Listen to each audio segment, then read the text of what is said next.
Hello friends, I am Anvesha and I welcome all of you to this channel Aspiring Banker Anvesha। तो आज मेरे साथ है एक सक्सेसफुल कैंडिडेट जो इस साल IBPS PO क्लियर किया है और उसे पंजाब नेशनल बैंक में PO का पोजीशन मिला है।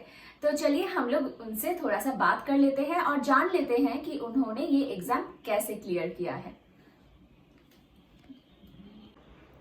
Also friends, every day I conduct free live sessions on Unacademy at 9:30 a.m. and at 2:30 p.m. At 9:30 a.m. I discuss questions on English for prelims examinations and at 2:30 p.m. I discuss reading comprehension for mains examination. So please attend these sessions every day. Please follow my profile. The link is given in the description box and the links to these sessions are also given in the description box. If you use Unacademy for the first time, don't forget using the invite code Annie for unlocking these free sessions. Okay, so let's start the session now. So, hi Govind, welcome to this channel. Hello, ma'am. And Thank you so much, ma'am. Thank you for coming here. तो गोविंद, हम क्या आप सभी को अपने यहाँ पे जितने व्यूअर्स हैं उनको अपने बारे में थोड़ा सा बताना चाहेंगे? जी डेफिनेटली मैम। मैम मैं अहमदनगर महाराष्ट्र से हूँ। I had done my bachelors in agriculture and I passed out from my college in 2018 of May, after which मैंने 6 महीने का गैप लिया to find out that what I really want to do in my career, and I started preparing for bank examination in December 2018। Okay. So 2019 का जो IBPS PO था, that was my first attempt and that was my first prelims to be very exact, which I was able to qualify. और उसके बाद में वही mains भी qualify हुई थी मेरी। I had a lead of something 5 or 6 marks, which is not that great. और तभी ही मेरा इंटरव्यू भी मैंने अपेयर किया था फर्स्ट अटेम्प्ट में, but I was not able to make it to the final list. So this was my particularly second attempt and my second means as well as for the PO, which I cleared, and right now I have been selected as a probationary officer in Punjab National Bank. Okay okay, very good. तो अपने viewers को मैं बता दूं कि Govind first attempt में ही Govind mains तक गया है, मेंस क्लियर किया है गोविंद ने। फिर फाइनली उसका फर्स्ट अटेम्प्ट में क्लियर नहीं हुआ है क्लियर, बट सेकंड अटेम्प्ट में पंजाब नेशनल बैंक में वो सिलेक्टेड हो गया है एज पीओ। ओके, ठीक है गोविंद, बहुत ही अच्छी बात है। तो गोविंद, क्या आप मुझे बताएंगे कि आपका स्कूल बैकग्राउंड क्या रहा है, कौन से मीडियम से पढ़े हैं आप? मैम मेरा एजुकेशन बैकग्राउंड तो पूरा कॉन्वेंट से हुआ था, अप टू 10th कॉन्वेंट में था। उसके बाद में जो जूनियर कॉलेज है तो वो भी काफी अच्छा था मेरा, लाइक होम टाउन में ही है बट काफी अच्छा कॉलेज था। सो यस, इंग्लिश तो काफी स्ट्रांग है मेरी due to the given reason that I was a convent student. और उसके अलावा बैचलर्स मैंने MPKV राहुरी से किया था, so it was a complete change in my track. और एग्रीकल्चर से banking was my second change in the track right now. Okay okay. तो गोविंद, और एक बात कि आप कह रहे हैं, आपने कहा है कि आप एग्रीकल्चर था आपका बैचलर्स, ठीक है? जी तो फिर आपने बैंकिंग सेक्टर में आए, कोई पर्टिकुलर रीजन कि आप मतलब बैंकिंग जॉब्स के लिए ट्राई किए थे? अच्छा मैम, फर्स्ट ऑफ ऑल मेरे जो ब्रदर इन लॉ है, so he is working right now in a top management in one of the public sector banks, so I know what a banker is actually. और उनको जो amenities मिलते हैं and even the career progression is one of the best thing in banking industry. So I just thought कि, और banking में बहुत passion भी है मेरा, बहुत ज्यादा। लाइक कोई भी चीज होती थी तो मैं घर वालों के साथ में मैं बैंक में जाता था क्योंकि मुझे वो पसंद है। So that is something, that area which I am interested in basically. So I just thought कि let's give it a try, और राइट नाउ हो चुका है मेरा। So I am really happy for that. Of course. ठीक है, तो आपने जैसे कहा है 2018 में आप स्टार्ट किए हैं अपना प्रिपरेशन। ओके, तो जी इससे मैम। पहले ये IBPS PO जो ये आपने क्लियर किया है, इससे पहले और कौन कौन से एग्जाम्स आप दिए हैं? मैम बहुत सारे to be very honest, it might be ranging around 30 to 40 exams minimum. Like जो भी एग्जाम्स आते हैं, इट माइट बी बैंकिंग जो IBPS का कैलेंडर आता है, या LIC का भी आता है बीच बीच में, SSC के भी होते हैं, इवन इंडियन पोस्ट से लेके जो भी स्टेट गवर्नमेंट्स के एग्जाम होते हैं, जैसे आई एम फ्रॉम महाराष्ट्र तो MPSC के एग्जाम्स। सो ये सब के सब एग्जाम्स मैंने अटेम्प्ट किए हैं। कुछ कुछ एग्जाम्स में सक्सेसफुल भी हुआ हूँ, कुछ कुछ के मेंस जैसे नाबार्ड ग्रेड था, सो ग्रेड ए का मेंस में 0.25 से नहीं हो पाया मेरा 0.25 से. सो ऐसे बहुत से एग्जाम्स गए, but finally I was able to clear the PO examination. Okay okay okay good. तो इसका मतलब ये है कि आपने बहुत सारे एग्जाम्स दिए हैं. You have seen failures, you have seen success, but one thing is there that the failures have never demotivated you, right? You have yes always ma'am, taken them. Exactly. Yeah, yes, right. Okay, okay, very good, very good. तो एक चीज जो देखिए, आई मतलब लोग क्या कहते हैं, लोग बहुत सारे एस्पिरेंट्स का ये क्वेश्चन रहता है कि कितने घंटे पढ़ने चाहिए. Okay, how many hours should a student spend on his preparation. तो क्या आपका भी कुछ था कि इतने घंटे पढ़ने हैं डेली, मतलब कोई फिक्स शेड्यूल था आपका पढ़ाई के लिए?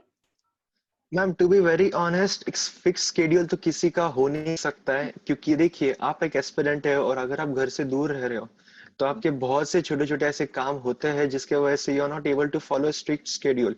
और अगर आप आपका स्केड्यूल एक मोनोटोनस रख रहे हो तो after a period of time somewhere or the other you are going to lose the interest in studying.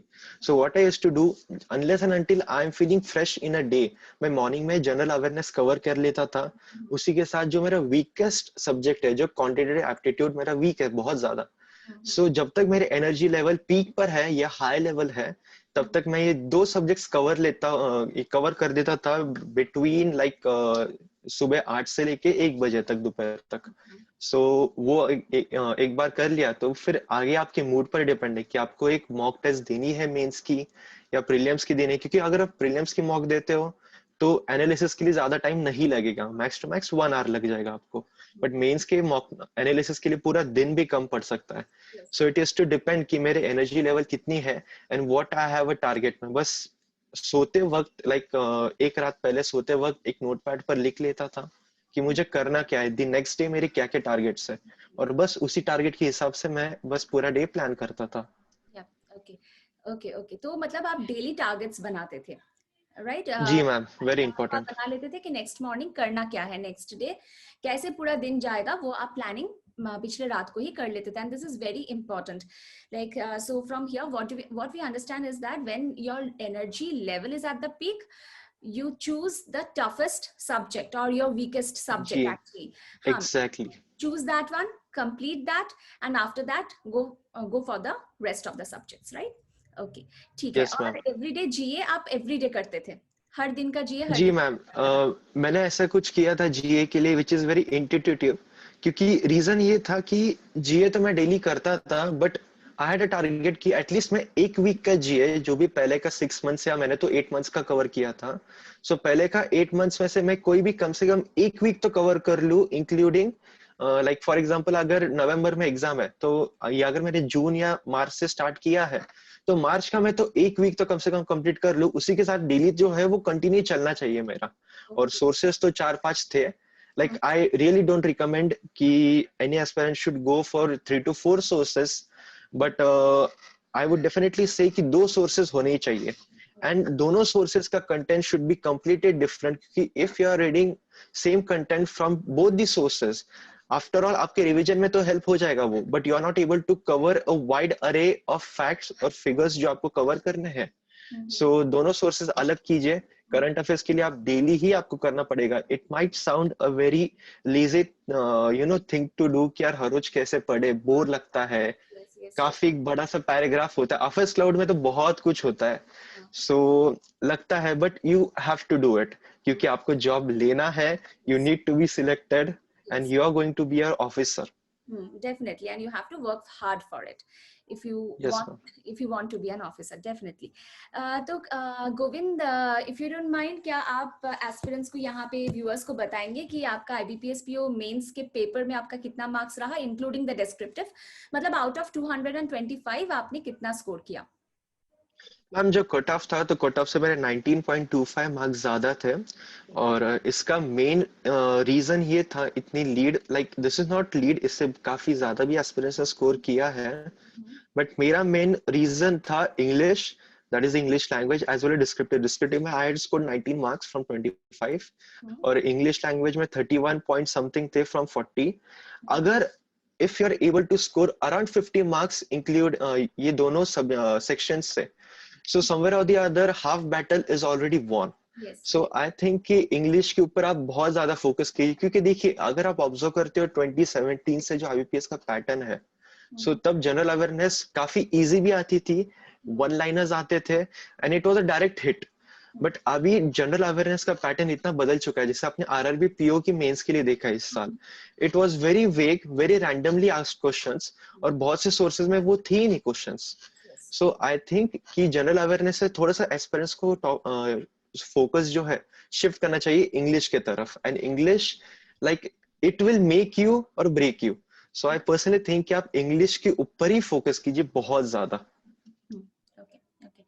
और आईबीपीएस पीओ इंटरव्यू में आपके कितने मार्क्स रहे?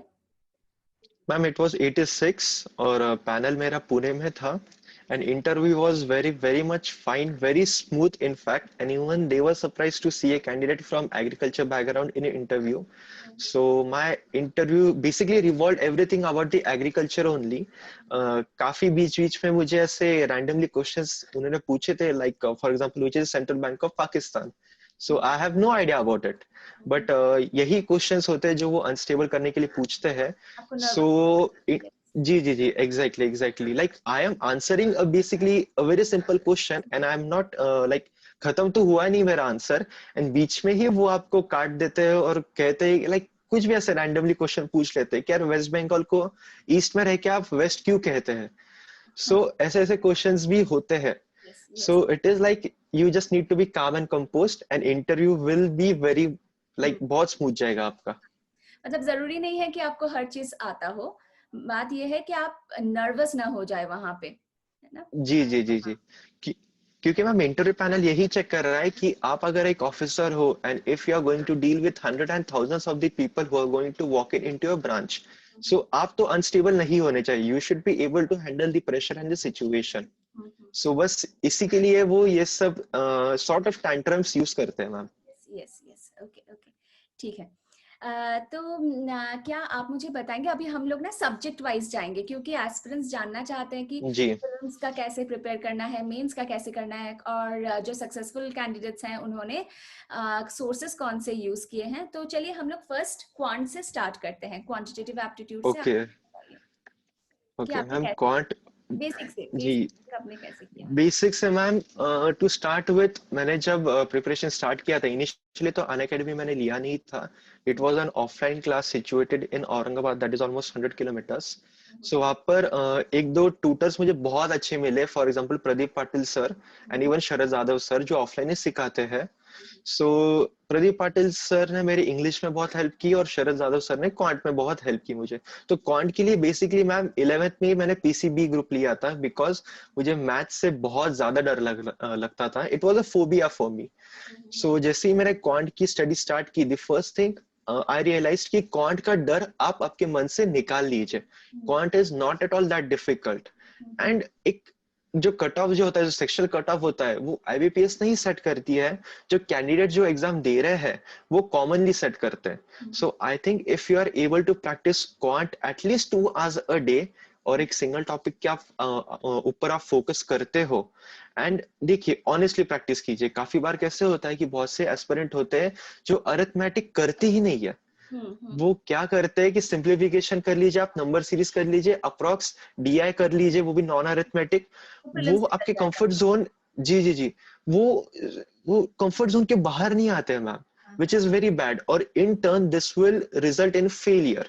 So I personally think, देखिए अरिथमेटिक है, आई कैन अंडरस्टैंड, मुझे भी फोबिया था क्वांट का, but eventually day by day उसे फेस कीजिए, उसकी प्रैक्टिस कीजिए। काफी बार ऐसे होगा कि आप दिन में 5 या 10 क्वेश्चन सॉल्व कर लेंगे, and you will feel that you are like you are the best in the world. ऐसे आपको फीलिंग आती है कि यार 10 क्वेश्चन हो गए, इट्स ओके।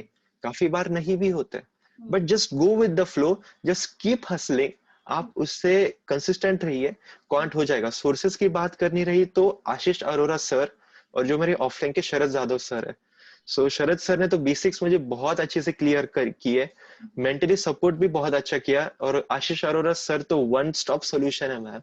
सीरियसली अगर आप सर को फॉलो करते हैं और उनकी हर छोटी छोटी चीज लाइक फास्ट मैथ से लेके जो कैलकुलेशन टिप्स है, उनके जो अप्रोचेस है, स्पेशली अप्रोचेस लॉजिक में भी बहुत काम आते हैं, क्वांट में भी बहुत ज्यादा काम आते हैं। If you are able to play with the numbers, जैसे सर करते कैजुअली खेल लेते हैं सर, सो अगर आप ये कर सकते हो, फिर आपका क्वांट बहुत ईजी जाएगा। जो भी सर होमवर्क देते हैं, आप सच में सॉल्व कीजिए ग्रुप से पीडीएफ डाउनलोड करके, आपका quant with in 4 to 5 months बहुत परफेक्ट हो जाएगा मैम।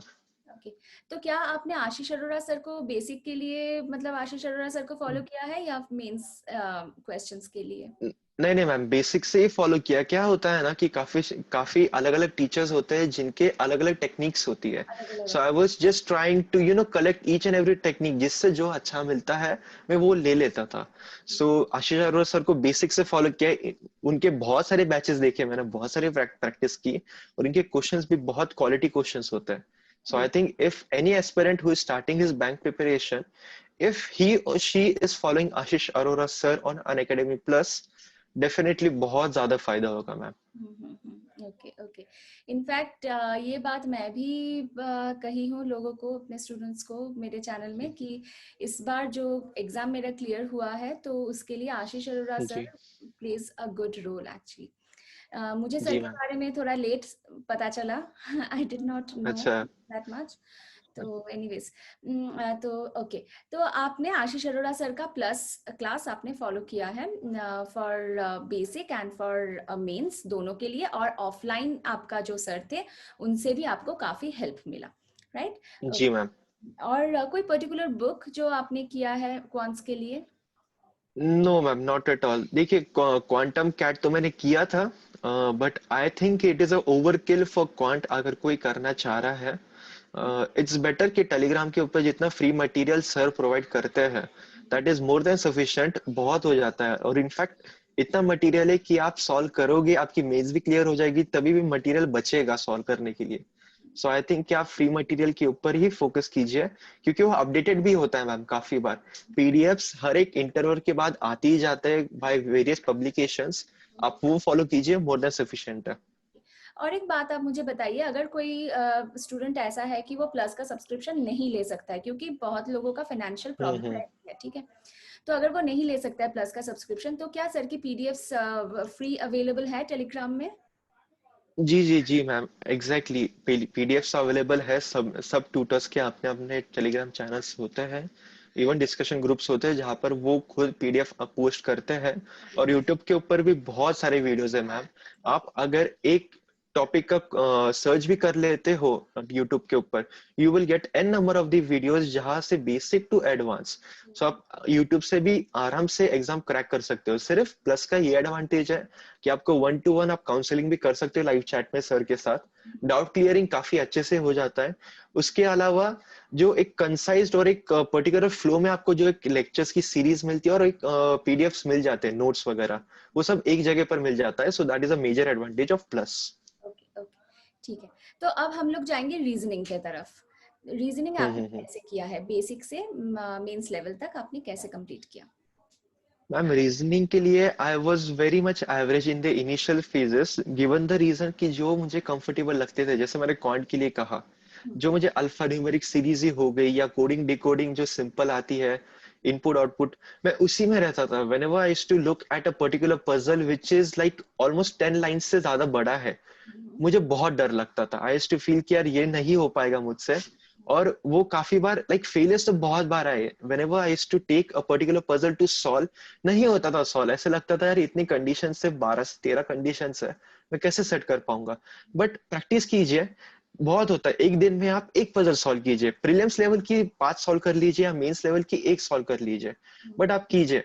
और आई वुड से कि एक दिन में अगर आप 2 टॉपिक लेते हो और हर एक टॉपिक के 50-50 क्वेश्चंस मिनिमम सॉल्व कर लेते हो, अगर सिंपल टॉपिक है तो 100 क्वेश्चंस ले लीजिए।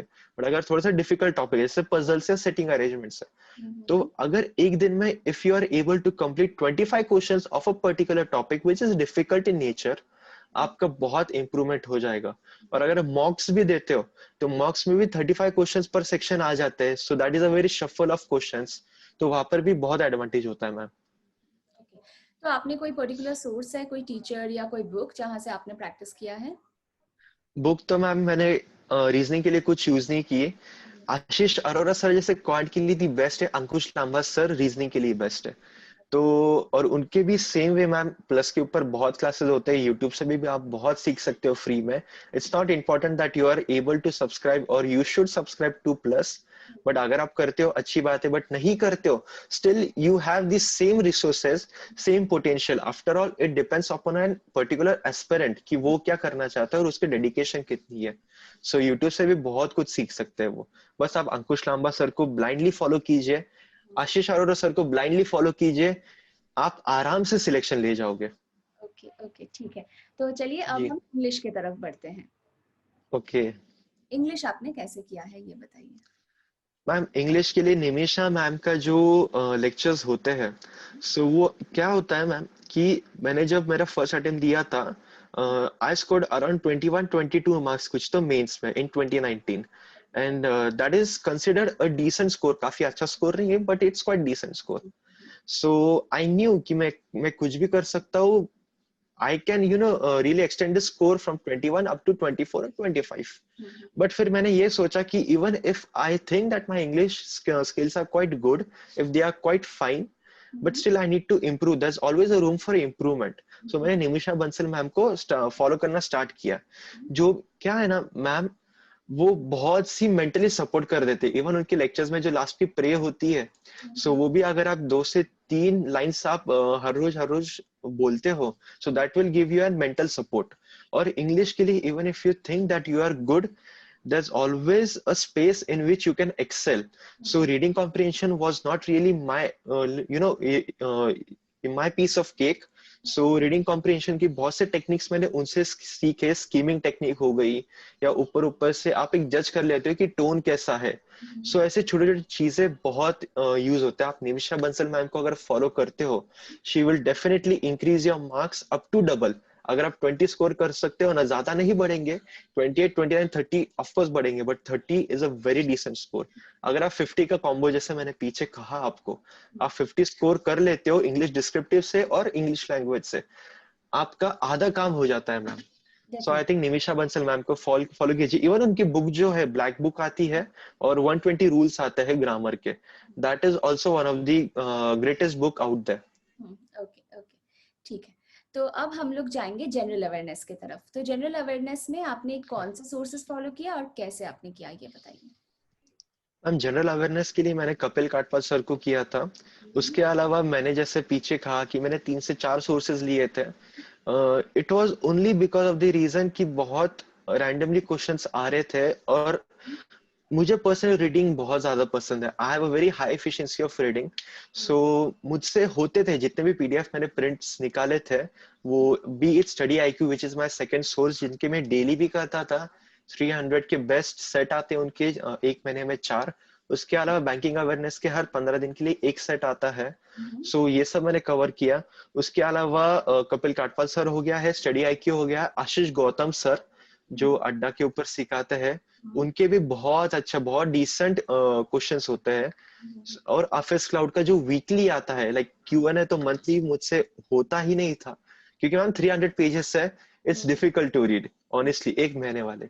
सो आप वीकली ले लीजिए, 30-40 पेजेस होते हैं, वो आपसे कवर हो जाता है। सो अगर आप ये दो सोर्सेज भी कोई भी फॉलो करते हो, और सीरियसली फॉलो कीजिए, और देखिए बहुत से एस्पिरेंट्स को मैंने देखा है विच ओनली फोकसेस कि आपका सोर्स कौन सा है। नहीं, आपका सोर्स कोई भी हो सकता है, आपका रिटेंशन के ऊपर है। If you are able to revise multiple times, at least 3 to 4 times, और आपकी जो रूममेट है या आपका फ्रेंड है, उसके साथ अगर आप एक डिस्कशन करते हो ऑलमोस्ट फॉर एन आवर, सो ये आपको काफी लॉन्ग टाइम पर रिटर्न होगा। सो ये रिटेंशन ही आपके एक्चुअल एग्जाम में, क्योंकि देखिए 2017 में डायरेक्ट क्वेश्चंस आते थे, अभी डिटेल्स में क्वेश्चन आ रहे हैं, अभी फंडिंग पूछ लेते हैं काफी बार। सो ये जो फंडिंग्स के जो फिगर्स होते हैं, वो आपको रिटेंशन तभी होने वाला है when you are revising multiple times. उसके अलावा जब आप डिस्कशन करते हो, so revision is the key ma'am. Yes, revision is the key. तो आपने जैसे कहा है कि आप एवरीडे का जीए तो खत्म करते ही थे, और एवरीडे आप कोई भी एक वीक ले लेते थे और पूरा वीक का भी जीए जी आप करते थे। तो आपका जी। मतलब अप्रोक्सीमेटली जनरल अवेयरनेस के ऊपर आपका कितना टाइम जाता था एवरीडे? कितना टाइम आप? ऑलमोस्ट 2.5 से 3 घंटा मैम। मिनिमम 2.5 से 3 घंटे। 2.5 से 3 घंटा। यस और मैम। ये आप मतलब पहले से ही ऐसा करते थे या प्रीलिम्स के बाद आपने इतना टाइम दिया? नहीं नहीं मैम, मैम पहले से क्योंकि होता क्या है मैम कि अगर आप दो एस्पिरेंट्स को कंपेयर कर लेते हो, एक एस्पिरेंट ने 6 महीने का कवर किया है, काफी वेल एंड गुड। बट अगर आपने जनवरी या फेब से आईबीपीएस पीओ जो अक्टूबर नवंबर में मेंस होती है उसके लिए आप प्रिपेयर कर रहे हो, and if you are starting general awareness March से ही, सो 6 महीने वाले को जितने मार्क्स आने वाले उतने मार्क्स आपको भी आ जाएंगे। बट जो आपने एक्स्ट्रा जो 2 मंथ्स का कवर किया है, सो उसके मार्क्स आपको मिल जाते हैं। और अगर आप एक प्रॉपर फ्लो में आप स्टडी कर रहे हो तभी आपको मार्क्स मिलेंगे, नहीं तो आप रैंडमली आपने एक मंथ की कैप्सूल उठा ली, पीडीएफ उठा ली और आपने उसको रीड किया and you are not able to recall what you have read, so इससे कुछ होगा नहीं। सो आई वुड से कि 8 months is a healthy thing, you know. काफी एस्पिरेंट्स 4 महीने भी करते हैं बट उनके बाकी के सब्जेक्ट्स बहुत ज्यादा स्ट्रांग होते हैं। So if you are jack of all trades, so उसमें काम हो सकता है, ठीक है। But if you are master of none, so I would say कि आप कुछ भी कीजिए, आप 6 महीने मिनिमम कवर कीजिए दो सोर्सेस से, और डेली जीए कीजिए, रिवाइज कीजिए, क्योंकि डेली जीए में भी पीछे का रिवीजन ऑटोमेटिकली हो जाता है मैम। क्योंकि फॉर एग्जाम्पल डिफेंस का कोई क्वेश्चन आ जाता है, सो कहीं ना कहीं आप जब एक न्यूज पढ़ते हो आपको पीछे का भी रैंडमली याद आ जाता है। लाइक आपने सोचा भी नहीं but subconsciously you are able to recall it, so ये भी रिवीजन हो जाता है। सो डेली भी कीजिए और पीछे का भी कवर करते रहिए। पीछे का भी करना जी है। मैम। ओके, ठीक है। तो तो अब तो आपका सिलेक्शन हो गया है पंजाब नेशनल बैंक में। ओके, बिफोर जी दैट मैम। जो बहुत एक इम्पॉर्टेंट क्वेश्चन है वो ये है कि आपने मॉक टेस्ट कौन सा यूज किया? मैम मॉक टेस्ट के लिए भी बहुत सारे सोर्सेज लिए थे मैंने। जैसे first of all my recommendation, my personal opinion will be go for practice mock, which is a very balance between the difficulty levels. Olive board भी आप ले सकते हो। ऑलिव बोर्ड मैम कभी कभी ना काफी डिसमोटिवेट कर देता है, आपको डिमोटिवेट कर देता है, and when you are not able to score that much, percentile आपका काफी अच्छा आ जाएगा। बट आप जब टोटल स्कोर देखोगे यार कि यार 55 मार्क्स के ऊपर you are getting around 90 percentile, तो आप जब मार्क्स देखते हो तो you might feel demotivated. So Oliveboard, अगर आप वो डिमोटिवेशन को इग्नोर कर सकते हो and if you are focusing only on the percentile के ऊपर, so I think Oliveboard is also one of the great sources. आप अड्डा के भी मॉक्स ले सकते हो, अड्डा के मॉक्स भी काफी मिक्सचर में होते हैं, इजी भी होते हैं, मॉडरेट भी, डिफिकल्ट भी। So this are my 3 basic recommendation. अगर आपके तीनों के तीनों हो चुके हैं देन आई वुड सजेस्ट कि आप स्मार्ट कीड़ा का टेस्ट जोन ले लीजिए, which is also quite cheap. Text book भी ले सकते हो, बट स्मार्ट कीड़ा तक अगर आप 4 सोर्सेस करते हो you are very good to go. Okay okay जी। ओके, ठीक है। तो आपने कौन सा यूज किया है? आपने practice mock mainly use practice किया मॉक और ऑलिव बोर्ड है? और अड्डा भी यूज किया था मैम। आपने यूज किया है। और जी जी। ऑलिव बोर्ड जो है, ऑलिव बोर्ड थोड़ा सा टफ है इन बाकी के टफ कंपैरिजन। लगता है मैम, बहुत टफ लगता है कभी कभी। Olive board, yes. तो आप जब मेंस का मॉक लगाते थे तो आप मतलब कैसे लगाते थे? क्या आप उसे टाइम बाउंड मतलब पूरा लगाते थे टाइम से, या फिर आप सबमिट करके फिर सॉल्व करते थे? मैम आई थिंक सबमिट, देखिए अगर हम लॉजिकली सोचते हैं सबमिट करने के बाद आप जो पजल सॉल्व करने वाले हो वही पजल आप लाइक एक्चुअल एग्जाम में या मॉक टेस्ट में सॉल्व करने वाले हो, so why to submit that? Better कि आप एक टाइम प्रेशर के अंडर परफॉर्म कीजिए। अगर आपका पजल नहीं भी बैठता है तो भी चलेगा, क्योंकि सबमिट करके आप एक आपके कंफर्ट जोन में आ जाओगे, you know that the time is not clicking. So आप कहीं ना कहीं आराम से लाइक आप लीन बैक होके आप आराम से सॉल्व कर लोगे। वैसा नहीं होना चाहिए, आप सबमिट मत कीजिए, मॉक दीजिए, कोई बात नहीं। और अप्रोच की अगर बात करते हैं, सो प्रीलिम्स के लिए अगर मैं मॉक कैसे देता था या एक्चुअल एग्जाम भी मैंने कैसे सॉल्व किया है, उसके लिए मैम मुझे जो लो हैंगिंग फ्रूट्स है वो बहुत पसंद आते हैं। लाइक आप तुरंत जो सिंपल सिंपल क्वेश्चंस है वो आप सॉल्व कर लीजिए, एक एक मार्क्स आपके कंफर्म कर लीजिए। अगर you are able to solve all your questions, वो 11 से 11:30 मिनट तक, जो सेक्शन के लिए 20 मिनट्स होते हैं प्रीलिम्स में, 11:30 मिनट तक if you are able to solve all the simple questions और पजल्स और सेटिंग्स को या डीआई को आप तब हाथ लगाते हो आफ्टर 12 मिनट्स, तो लास्ट के 8 मिनट्स में आपके कम से कम दो दो सेट पजल्स के भी और डीआई के भी हो जाते हैं। सो दिस वाज माय स्ट्रेटेजी और इसकी ही मदद से मैंने ऑलमोस्ट हर एक प्रीलिम्स क्लियर किया है। और मॉक के लिए भी आप थोड़ा सा एक्सपेरिमेंट कर सकते हो. If this strategy is not at all helpful for some students, काफी एस्पिरेंट्स ने लाइक जो मेरे फ्रेंड्स है उन्होंने थोड़ी सी अप्रोच नंबर 2 यूज किया था. उन्होंने क्या किया था कि वो स्टार्ट को ही पजल और सिटिंग ले लेते हैं. उसमें ऐसे होता है कि अगर आपकी 4 मिनट में पजल नहीं बैठेगी, फॉर एग्जाम्पल 3 मिनट में नहीं बैठेगी, फोर्थ या फिफ्थ मिनट में तो बैठ जाएगी. अगर आप एक एडिशनल पॉसिबिलिटी लेते हो तो कहीं ना कभी तो बैठ जाएगी, बट आपको कंफर्म 5 मार्क्स मिल जाएंगे. So this also one of the approach कि आप पजल से स्टार्ट कीजिए. और उनका ये कहना था कि अगर लास्ट के जो 3 से 4 मिनट होते हैं, टाइम के प्रेशर में पजल या डीआई नहीं बनता है, but simple questions alphanumeric series time के प्रेशर में हो जाता है very easily. So this was their approach. So ये 2 मेजर अप्रोचेस है, इसमें से आप कोई भी ऑप्ट कर सकते हो एज पर.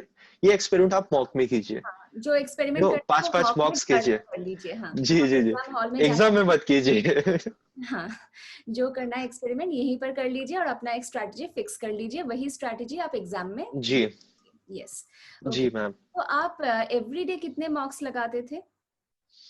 Ma'am depend. मैं एक वीक में जब मेरे प्रीलिम्स क्लियर हो गया था, लाइक कोई भी एग्जाम का होता है और मेंस के पहले जिस दिन आपका रिजल्ट आता है उसके नेक्स्ट डे से मैं एवरी अल्टरनेट डे मेंस के मॉक देता था. क्योंकि देखिए, once you are able to clear your prelims, उसके बाद में तो आप ज्यादा प्रैक्टिस करोगे नहीं. You are only going to focus on your mains mock और उसके एनालिसिस. तो अगर आप एक मॉक दे देते हो, लाइक मॉर्निंग में आपने 8:30-9 बजे मॉक स्टार्ट कर लिया और 3 घंटे के बाद अप्रोक्सीमेटली मॉक खत्म हो गई, उसके बाद में आप कंप्लीटली बर्न आउट हो जाते हो. You don't feel to study. So mock देने के बाद में आप एक स्लोली एनालिसिस स्टार्ट कर लीजिए. मंडे को आपने मॉक दे दिया, ट्यूसडे कंप्लीट एनालिसिस कीजिए. नाउ एनालिसिस जब मैं वर्ड यूज करता हूं ma'am, so it basically has 3 steps. काफी एस्पिरेंट स्टेप नंबर 1 पर ही सीमित हो जाता है. स्टेप 2 स्टेप 3 कभी करते नहीं. स्टेप 1 में आपको वो क्वेश्चंस देखने हैं जो आपने कंप्लीटली स्किप कर लिए. Hello, can you hear me? आवाज आ रही है? हाँ. Yes ma'am. जी. सो जैसे ही क्वेश्चन आ जाता है, आप विद इन सेकेंड्स स्किप कर देते हैं.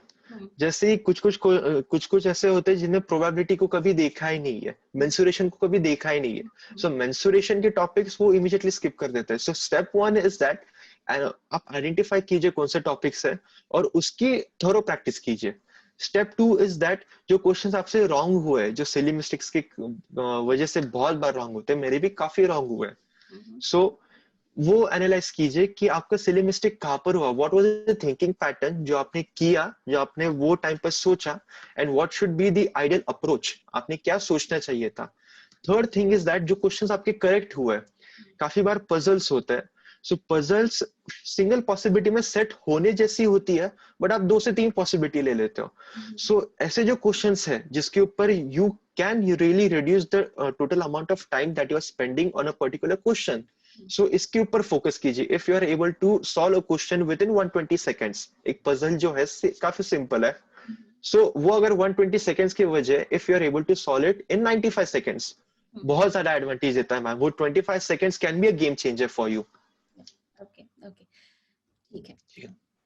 ठीक है. तो और प्रीलिम्स, देखिए प्रीलिम्स एग्जाम होने से पहले, ठीक है, जैसे ही नोटिफिकेशन आया या जैसे आपने स्टार्ट किया, प्रीलिम्स एग्जाम होने से पहले आप एवरी डे मॉक्स लगाते थे प्रीलिम्स का?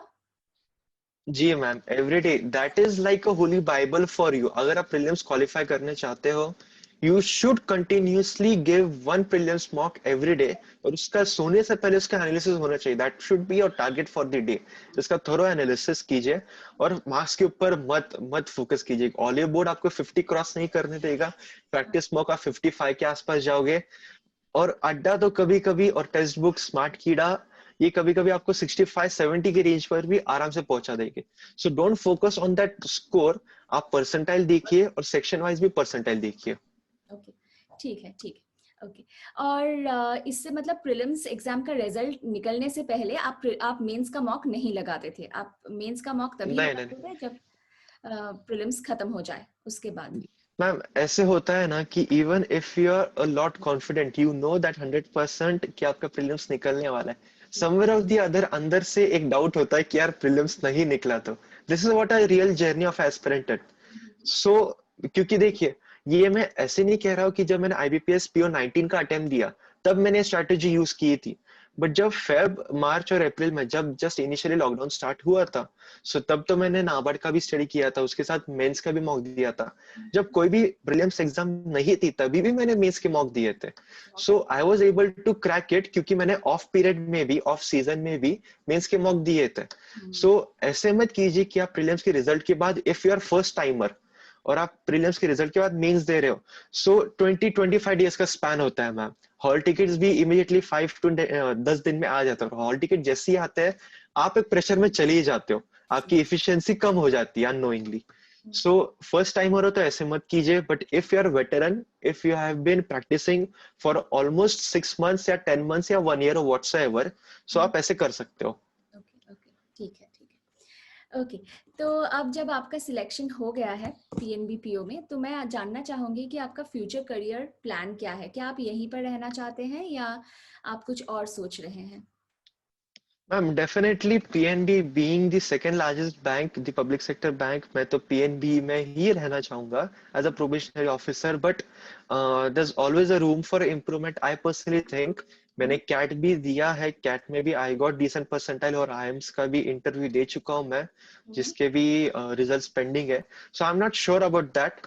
As the day will come I will face it. Future के बारे में ज्यादा सोचा नहीं है फिलहाल, तो घर बैठे बैठे तो जीआईबी का मैंने स्टडी स्टार्ट कर लिया है, जो बैंक के इंटरनल एग्जाम्स होते हैं, और जैसे जो आएगा उसे फेस करते हो, और सिचुएशन के हिसाब से मैं डिसीजन ले लूंगा मैम। Okay okay. और क्या आपको लगता है कि ये लॉकडाउन जो पीरियड था, वो पीरियड को आपने अच्छे से यूटिलाइज किया है और इसी वजह से आपका सिलेक्शन हुआ है? बहुत ज्यादा मैम, बहुत ज्यादा। क्या होता है ना कि अगर आप लॉकडाउन को, अगर आप ऐसे फील करते हो कि यार मैं एक पेइंग गेस्ट के जैसे मैं रह रहा था, मेरी क्लासेस थे, लाइब्रेरी थे, एक डेली रूटीन था, जो मैं कहीं दूसरी स्टेट में या दूसरी जगह पर रह रहा था मैं। बट अगर अब मैं अब घर आ चुका हूँ and I am not able to focus, घर पे उतनी हेल्दी एनवायरनमेंट नहीं है, उतनी शांत नहीं है, सबकी सब चीजें, और उतनी ऑर्गेनाइज्ड भी नहीं है। इसी बिलीफ में 90% से ज्यादा कैंडिडेट स्टडी करना छोड़ देते हैं, या अननोइंगली उनका फ्लो टूट जाता है। Even if they are clever, even they are intelligent, उनका फ्लो टूट जाता है। And the one who is able to maintain his continuity in his और हर स्टडीज, वो आराम से एग्जाम क्रैक कर लेता है।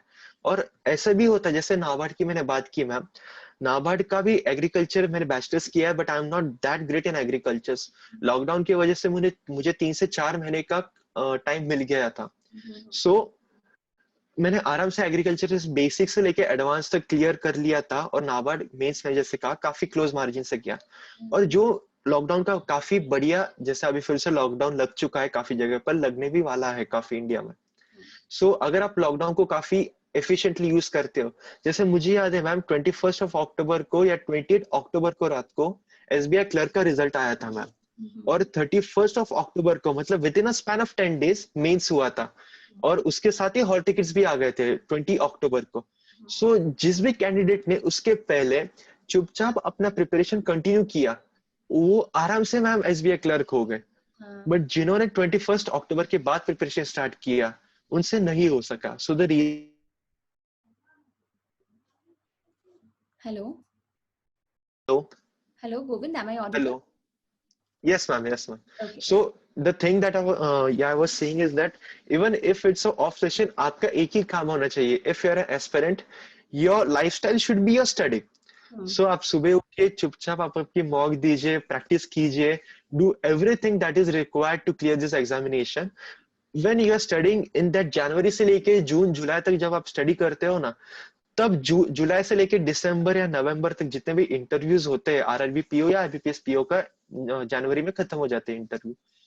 जुलाई से लेके जनवरी तक सब एग्जाम्स आप क्लियर कर लोगे। पहले 6 महीने आप पढ़ाई कीजिए, आगे के 6 महीने सब एग्जाम्स आप क्लियर कर लोगे। बट लास्ट के 6 महीने अगर आप पढ़ाई करते हो, so that is not a win win situation for anyone. Yes yes, absolutely. Okay, तो आप कोई एडवाइस देना चाहेंगे कैंडिडेट्स को? मैम एडवाइस तो बहुत है, एक्चुअली मैंने फेलियर्स बहुत ज्यादा देखे हैं। सो डोंट फील कि अगर आपको फेलियर्स आते हैं, you are not worthy of it. Failures आने ही चाहिए, unless and until you are not able to test the failure, आपको रियल सक्सेस का इंपॉर्टेंस नहीं पता चल जाएगा, उसका सिग्निफिकेंस नहीं पता चल जाएगा। सेकंड थिंग, मैम प्रोक्रेस्टिनेशन बहुत से बंदे करते हैं। एक प्रोवर्ब मुझे कहा था कि you are always getting ready to get ready but you are never ready. Yes so आप सब कुछ कर लोगे, आप प्लस का सब्सक्रिप्शन ले लोगे, आप मॉक टेस्ट 3-4 ले लोगे, you will organise your study table जो एक कॉमन एस्पिरेंट करता है। जैसे आप पीछे व्हाइट बोर्ड देख सकते हो, व्हाइट बोर्ड भी लगा लोगे, मार्कर्स ले लोगे, वाटर बॉटल सब रेडी है, बस प्रैक्टिस करना बाकी, स्टडी करना बाकी। That is the main study component, नहीं हो दैट पाता इज है। The main aim. जी जी जी। सो आप प्रोक्रेस्टिनेशन बिल्कुल मत कीजिए। एक टाइम, एक स्केड्यूल तो मोनोटोनस तो बिल्कुल नहीं रहना है, आपको आपको वेरिएशन लाना है। काफी काफी बार हम रात रात भर डिस्कशन करता था, मैं मेरे रूममेट के साथ, जो मेरा रूममेट है विजय बाल के। सो रात रात भर हम डिस्कशन करते थे और फिर सुबह हम 10-11 बजे उठते थे। सो इट इज नॉट दैट, अगर आप डिस्कशन करते हो मोनोटोनस मत रखिए स्केड्यूल, आप एक फॉलो कीजिए बट एक टारगेट फॉलो कीजिए। स्केड्यूल से नहीं हो पाएगा। देखिए स्केड्यूल तो आपको लाइफ लॉन्ग फॉलो करना है फॉर द नेक्स्ट 30-40 ईयर्स। अगर आप एक ऑफिसर होते हो, 9 to 5 मिनिमम जॉब है, आप 8 बजे घर पे आने ही वाले हो, ठीक है। सो मोनोटोनस मत रखिए, keep it vibrant, keep it colourful, जिससे आपका भी मन लगा रहे, टाइम भी निकल जाएगा वेरी इजीली। और थोड़ा सा एक्सटर्नल मोटिवेशन काम करता है definitely, but I think internal जो मोटिवेशन होता है, जो इंस्पिरेशन होता है, rather than motivation, inspiration is the perfect word, inspiration रखिए। और एक एक बिकॉज भी होता है, एक रीजन भी होता है, that why you are struggling so much, why you are hustling so much. So एक रीजन भी काफी क्लियर रखिए। आप आपके घर वालों के लिए पढ़ाई कर रहे हो, you are doing it for your future family हो सकता है, फॉर योर पर्सनल बेनिफिट्स हो सकता है। सो ये रीजन क्लियर रखिए। अगर ये दो चीजें आपकी क्लियर है, no one can stop you ma'am.